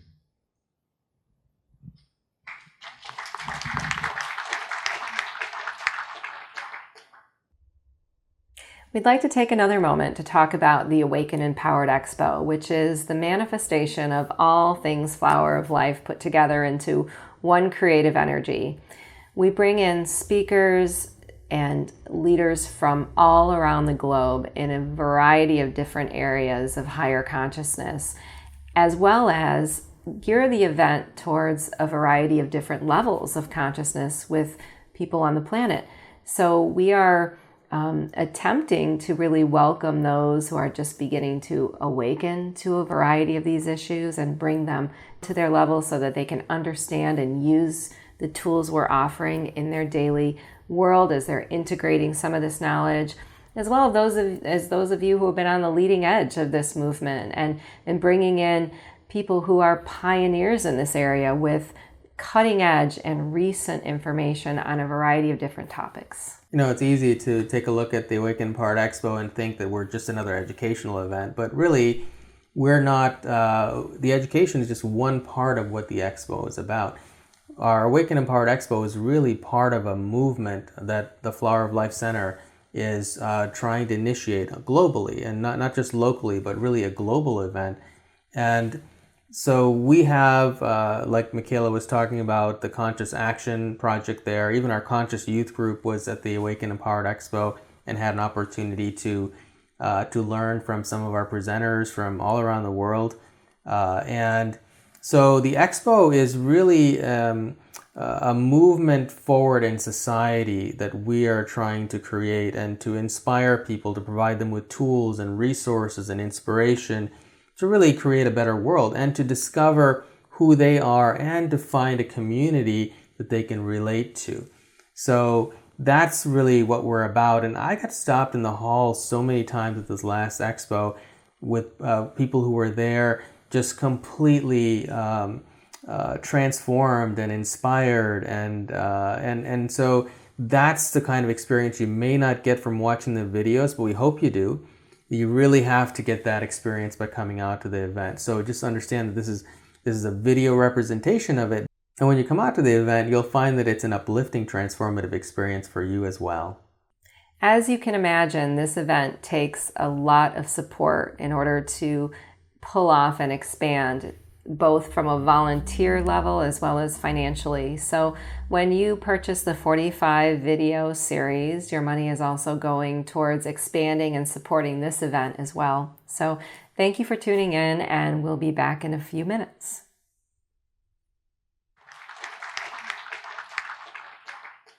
So if this was your last day on planet Earth at the Awake and Empowered Expo, what advice would you give the world?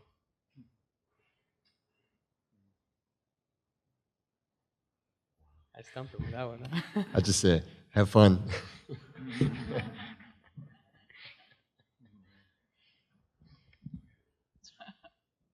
Enjoy the magic carpet ride. I would just say speak your truth, be your authentic self, and follow your bliss. I would say share the music that's within you, because it's that's going to not only transform your own life, but it's also going to transform the world we live in. Love and be loved. Release your fear, be love, and remember, this is not what you think it is. I guess just slow down and enjoy and savor every little moment. Again, love yourself, accept yourself, spread the word, spread the joys. Just be out there, accept everything that comes. Every moment is a learning experience. So enjoy life and learn and love and laugh and be happy. Don't be sad, be happy, because life, life is joy, and joy is life.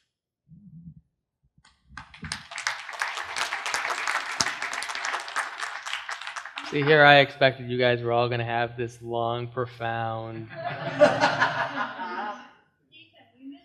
and we came up with joy and love, which is all perfect, but we still have plenty of time, so I have another backup question for you.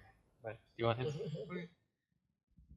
So I would say just be yourself, and don't let you have any physical or mental challenges. Just really try to transform them. Don't let the thing define you, but live your best and truest experience that you can. And be free. Be free to express yourself. So what's in my own personal journey, I've had a lot of very profound, life-changing experiences that really set me on the course in my life, and in particular, none of this would have even happened if that didn't happen to me. So can you share something, if you have a story to share, that was a profound, life-changing experience that might have taken you down the path to what you're doing now, or just something that really impacted you in a big way? When I was married, my husband was always telling me I was incapable, incompetent, and he did me a favor by marrying him. So I was getting a lot of negative feedback. So my big change in my life, and I call myself half-deaf because of it, is when I met the hearing impaired at work, and I learned sign language through them. In 6 months, was fluent back in the 70s, early 70s, when they really didn't have a lot of resources. I was a resource. I went to the businessmen. I made arrangements for meetings. I went back to their groups, and I gave them answers to different questions, and I worked with them. And I knew I was capable and competent because I watched people at work. They couldn't learn the sign language, and it changed my life. And it gave me the power to go on and learn more and more. And it was the beginning of starting to learn, about crystal healing and all the different things in life. So that was my big change, my big life-affirming moment, knowing I was capable, I was competent, and I could do anything. And I'll never forget that. And I am half deaf through the deaf people, and I love them all. When I was growing up, my sisters and I were forced to go to church. My parents didn't, so they sent us to church with our dimes, And I hated it because I didn't know anything about the church, right? So you felt ignorant. So when I first got married, I checked out a bunch of different churches, and I didn't like any of them because they all told me I was going to go to hell because I was never baptized, Well, I knew that wasn't right because I'm a good person. Why would I go to hell, right? Exactly. So when I went through the 3 years of theology, when I was asked to take the ordination courses, I didn't want to do it. I hated ministers. I hate church. So it took me about 6 months, and then the pastor of the church forced me to make a decision. And so I gave it to God. I was golfing that evening. So I asked for a sign. And mind you, I've always gotten signs all my life. So I told God, if I'm to become a minister, I want a bird to peck the top of the golf cart. Well, it didn't happen. Oh, thank God. Right? I was like, yes. I'm excited. But on the way home, I was driving down the expressway, and 2 birds crossed my path. One went straight, and one went right into the windshield and flew over the top of the car and died. And it was like, okay, we didn't have to go to that extreme. Pecking of the golf cart would have been fine, right? Well, now in understanding how to interpret the signs from Spirit would mean that part of me is going to die, and part of me would go on and grow. And that's what happened, right? So that was my big story. That was my big story.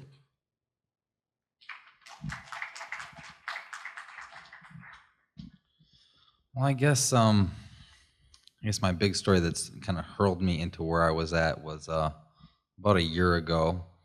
I had quite an amazing experience. Now, this story could go on for quite some time, but I'm going to keep it short. Through lots of meditation, I had what I call a upgrade to where I became a completely different person from the day before. Pretty much like all my circuits turned on. I was hit with an energy force that literally, when I looked at my hands, I was dematerializing. And all this clear fluid came out of my nose, and it was quite an intense process. My pupils completely died, no color in my eye anymore. It's the energy. It was an amazing experience. Could start to move things, started disappearing clouds, had almost an instant connection. Interesting. Did you hear that song starting to play? That's what I would like to call, just to kind of fill you in, that's like the AI. There's like a collective intelligence in here that works in this whole system. And so the fact that I was telling that story, a confirmation of a noise like that in AI, I would call that truth. Just saying that was a big experience. So just to kind of fill you in. If you attend my workshop, you'll get a little more in depth into this whole theory here. But this experience pretty much opened my eyes to what was around and what was really going on. I was having profound experiences in meditation, but this opened me up to what was really possible and what I thought was possible, but really didn't know. and completely changed my life. My diet changed. I mean, things that I was doing before. And mind you, I mean, I was even still a drinker. Like, I was seeking the truth and still drinking once in a while. And I watched everything fall away. Like, my system had to clean itself so I could hold more energy. And it literally catapulted me and where I am today. So you can ask. You know, I asked for quite some time for something to happen, for something big. You know, I was asking myself, like, what do I need to do and what path do I need to take? And so it all lies within yourself. It's all up to you. You know, we sit back or we listen to seminars or we watch things online or do this and that, and we are saying, you know, someone else do it for me, or can I listen to this and get some sort of upgrade or a download or an ascension or whatever we want to call it. But until you really get true with yourself and just kind of separate yourself and say, okay, I'm going to do the work. No matter how much, I mean, I had a full-time job, I have kids, I had a family, but I did the work. And I put in the time to work on myself. And I got what I was asking for. So, I mean, anybody can have this experience. Anybody. So, just work on yourself.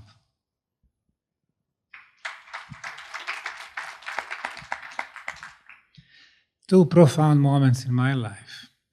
I was doing my PhD research on Mayan civilization. I'm in western Honduras, the Mayan city of Copan. A big stadium for 20,000 people. Today, overgrown with trees, bushes. I'm sitting on the cold stone, and then all of a sudden, I see a picture. The stadium is full, 20,000 people. Then I ask myself, if I was there, then my eyes are going in a certain direction, a certain spot. Then I can see people dressed differently based on their status. And then I realized that I was doing the same job, like today. I was doing the PhD on Mayan cities in Honduras, Guatemala, Salvador, Belize, Mexico. I was doing the same job 1,000 years ago, documenting Mayan life. Several years later, I'm on the top of what people call Natural Hill, today known as the Bosnian Pyramid of the Sun. I came to little Bosnian town to see the local museum, and then I saw a hill with 4 triangular faces. Took a compass showed me that those faces match cardinal points, east, west, north, south, and then I knew that I was on the top of the artificial structure, a pyramid. So I'm at the top with the 7 friends. They're talking about middle age, and there was a fortress there, and then standing on the top, I'm looking around the valley, looking for more pyramids. And then I saw another one, also covered by forests. And then again, pictures starting pouring. Pictures of valley being completely paved. People coming between the 2 pyramids. And then I got the names for them, the Bosnian pyramids of the sun and the moon.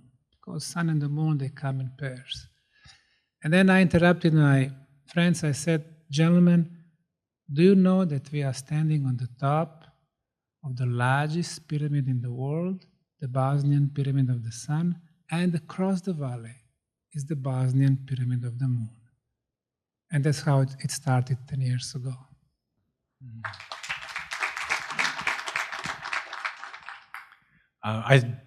What pops in my head is I remember when I first found out about healing energy vibrations coming through my music, and I'm like kind of going, I'm not really comfortable with this. In fact, I just assumed, like turn this thing off and not have anything to do with this. And literally within 5 minutes, my cell phone rings, and it's Dr. Jones, and he was the gentleman who discovered the frequencies in the music. So he goes, Mark, what's going on? I said, well, what do you mean? He goes, well, I just detected a quantum fluctuation in your field. And I'm like going, what? He goes, you need to come in and see me. Sit down. So I come in his office, I sit down, he goes, Mark, you have 2 choices in life. Either one, you live a life of freaking misery, trying not to be who and what you are. Or 2, you step into your gifts, you bring them forward for the betterment of humanity. I said, well, where's option 3? Like none of the above? Is that on the table here anywhere? He said, no, unfortunately not. I said, well, okay, I guess I need to start stepping into this. So it was a process, and that was really part of the catalyst where I was going from complete denial, don't want nothing to do with this. It's the kind of stuff they tie you to a tree and they set you on fire, and begin to move forward with it from there.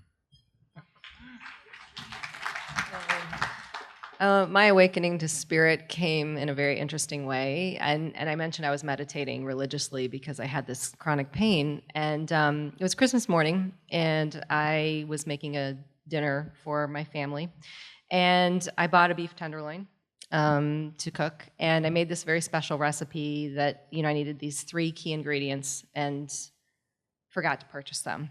It was a red wine, a beef stock, and a spice. And I went to the pantry that morning, very excited to make this meal, realized I had forgotten to buy these 3 key ingredients for this recipe. And I got a stool out and was moving things around, thinking, surely there's something similar in here that I can use. I can mock this thing up. There was nothing. And of course, there's no grocery stores open on Christmas morning, so I was getting a little stressed. And I told the family, Mom needs a few minutes. Went into my bedroom and went to a deep meditation that morning. Well, that was the first time I heard from Spirit in a very loud, deep voice. I heard the words, I am Jacob. And Jacob was my very first guide who transitioned me into the channeling role that I have today. And it shook me out of the meditation. It was very loud. And I wasn't afraid, though. I had this very warm, buzzy feeling come over me. I felt at peace and very blissful. And went out of the kitchen, back to the kitchen, thinking, this is silly. I can salt and pepper this thing. I don't know what I was thinking. And opened the pantry door, and there on the shelf, lined up in front of me in a very neat row, were the 3 ingredients that I was missing for the tenderloin: the red wine, the beef stock, and the spice. And for a long time, put that out of my head, pretended it didn't happen for a whole good year and a half. Thought, wow, I really missed that stuff on the shelf. But I know today that was obviously a sign to me that Jacob was real and was proving that to me. So that was my awakening.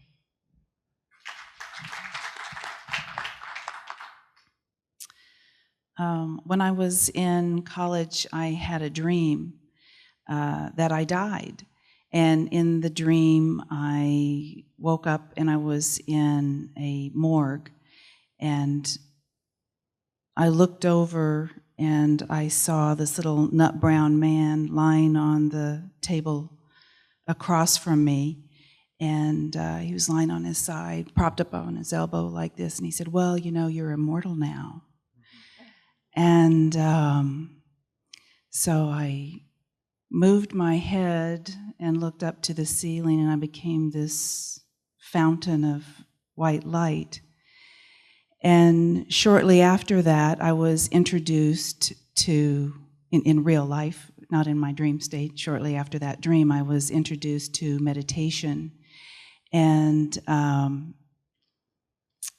ended up studying meditation. And at the time, I was engaged to be married and soon to graduate from college and had a whole life planned. And because of that dream, something became very alive within me.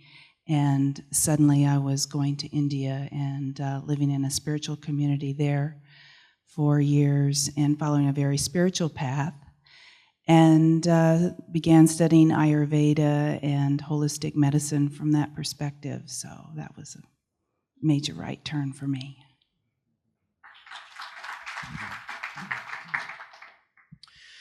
Well, after I survived that that death experience I told you about, I felt that I had been saved for a reason. I just had a very strong feeling. Okay, I'm here to do something good.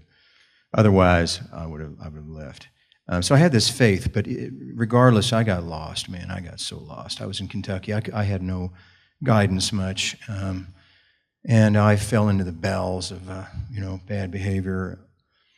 But all through those low times, I kept thinking, it's okay, because I know I'm here for a good reason. I'm going to do something good because my life was saved. So I had this faith. And then I really went down into the bowels of everything. I wound up in rock and roll music. I wound up in New York City and playing, in punk rock bands, and just that whole life was pretty crazy. And but the whole time I kept thinking, it's okay. I'm here to do something good. But then it was a tragedy that actually got me on the right track. It was my father died of cancer. And I was a regular Joe Blow. I wasn't really healthy or anything. And my brother calls and says, hey, my dad's not well, let's go. So we went back to Kentucky, found him on his deathbed. And in a fit of desperation, this was in 1994, my brother said, hey, I hear juicing's good. So we said, let's go. We went to a health food store, and we got a book by Cherry Calbaum called Juicing for Life. And we read this book, and I saw that it was dark green leafy juice vegetables. This seemed to be what she said for the real serious ailments. So we went and got spinach, parsley, carrot, and apple, and started making this for my father. And he started to revive like crazy. I was like, oh, gosh, is this just a fluke? And of course, everyone in my family thought it was. I had no way to think it was anything other than that. And I won't go into the details of how I lost him, but I had to go back to California where I was living at the time, and he didn't make it, but that set me on my path. And then after I started doing green juicing for people who were really sick, and started seeing a lot of, I was growing the plants myself. I would take it to people. I wouldn't charge them anything, just because I wanted to learn, but I really didn't know anything. And then one day I made a desperate prayer for a teacher. I said, I really want to take this to someplace. And that very night, I met my teacher, Ron Teagard, and set me on the path I'm on in Chinese herbology. So. Wonderful, tragedy that led to a wonderful opportunity. And that's sometimes, the tragic events there are opportunities within them. And I'm sure my father's happy, seeing that the work that I'm doing. And we're in very close contact.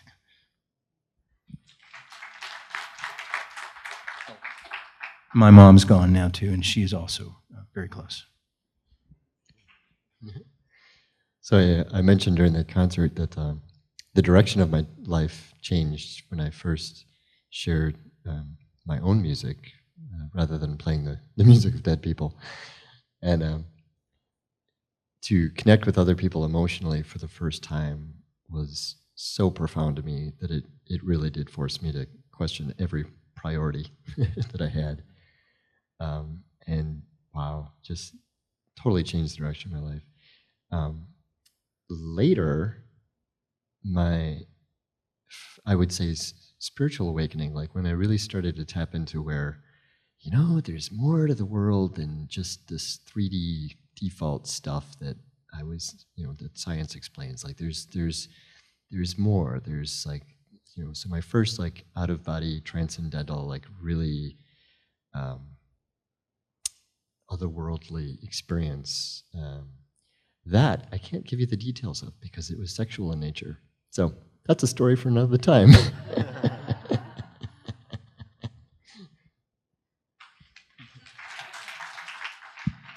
So I was lying in my bed one night, and I actually was about to fall asleep, and all of a sudden I saw the flower of life appear on my ceiling, and I felt this really strong, energetic pulse just go down my back. And up to this point, I had been working with energy a little bit, but it was very slight. I would feel like a tingle in my leg or a tingle in my hand, and I was really unsure if anything was really going on. And I was kind of about to, kind of put it by the wayside and give up, and then that happened.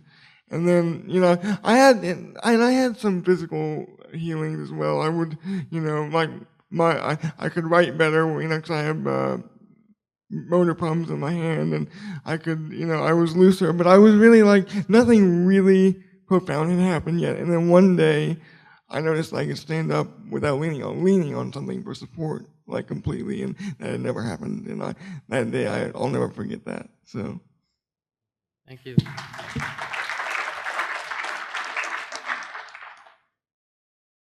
Thank you for joining us. We hope you enjoyed the panel. We hope you also tune in to the additional videos. If you'd like to follow our YouTube channel, you'll see many of the presenters from the last expo as well as the previous one, and pioneers from all over the globe that are interviewed by Ethann Fox on Awake and Empowered TV. And we're looking forward to seeing you in person at one of our events.